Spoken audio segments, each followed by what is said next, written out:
ഇടുക്കി ജില്ലയിൽ ഭൂമി കയ്യേറ്റങ്ങൾ ഒഴിപ്പിക്കാൻ പ്രത്യേക ദൗത്യ സംഘം സർക്കാരിന്റെ സജീവ പരിഗണനയിലാണെന്ന് മന്ത്രി കെ രാജൻ. പരുന്തുംപാറയിലെ ഉൾപ്പെടെ ഇടുക്കി ജില്ലയിലെ മുഴുവൻ കയ്യേറ്റങ്ങളും ഒഴിപ്പിക്കും. ഭൂമി കയ്യേറ്റം ഒരു കാരണവശാലും അംഗീകരിക്കില്ല. കേരളത്തിൽ ഇപ്പോൾ നടക്കുന്ന ഡിജിറ്റൽ സർവേയിൽ ഇടുക്കിക്ക് കൂടുതൽ പ്രാധാന്യം നൽകും. 295.16 ഏക്കർ ഭൂമിയിലെ കയ്യേറ്റം ഒഴിപ്പിച്ചതായും മന്ത്രി നിയമസഭയിൽ വ്യക്തമാക്കി. സർ, ഈ സർക്കാരിന്റെ കാലയളവിൽ ഇടുക്കിയിൽ 295.16 ഏക്കർ ഭൂമി കയ്യേറ്റമൊഴിപ്പിച്ച് തിരിച്ചെടുക്കാൻ കഴിഞ്ഞിട്ടുണ്ട്.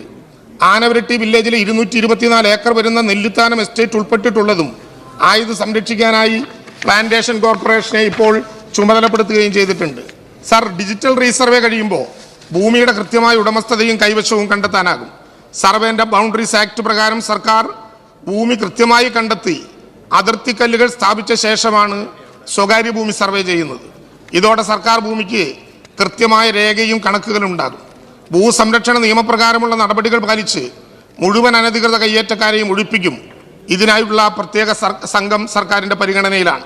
ആ കയ്യേറ്റങ്ങൾ അന്വേഷിക്കുന്നതിന്റെ ഭാഗമായി എവിടെയെങ്കിലും കുറവ് കണ്ടിട്ടുണ്ടെങ്കിൽ കൃത്യമായ നടപടികളെടുത്ത് ആവശ്യമായ ഹിയറിംഗ് നടത്തി എല്ലാ വിധത്തിലുള്ള സംവിധാനങ്ങളോടും കൂടി അത്തരം കയ്യേറ്റങ്ങൾ ഇല്ലായ്മ ചെയ്യാനുള്ള ശക്തമായ നടപടി തന്നെ കേരളത്തിലെ ഗവൺമെന്റിന്റെ ഭാഗത്തു നിന്നുണ്ടാകും എന്ന് ഞാൻ ഈ ഘട്ടത്തിൽ അറിയിക്കാൻ വേണ്ടി ആഗ്രഹിക്കുകയാണ്. സാർ, ഈ ഭൂമി കയ്യേറ്റവും അവിടുത്തെ മറ്റു പ്രശ്നങ്ങളുമായി ബന്ധപ്പെട്ട് ഏതെങ്കിലും വിധത്തിൽ ആർക്കും അടിയറ വയ്ക്കുന്ന നിലപാടായിരിക്കില്ല ഗവൺമെന്റിന്റെ.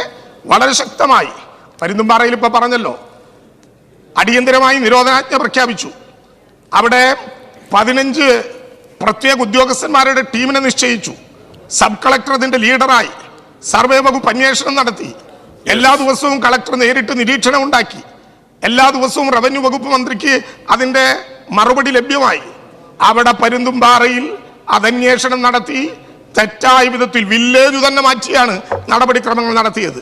തെറ്റായ കയ്യേറ്റം സ്ഥിരീകരിക്കപ്പെട്ടാൽ എല്ലാ നടപടികളോടും കൂടി ആ കയ്യേറ്റങ്ങൾക്കെതിരായ അതിശക്തമായ നിലപാട് ഈ ഗവൺമെന്റ് എടുക്കും.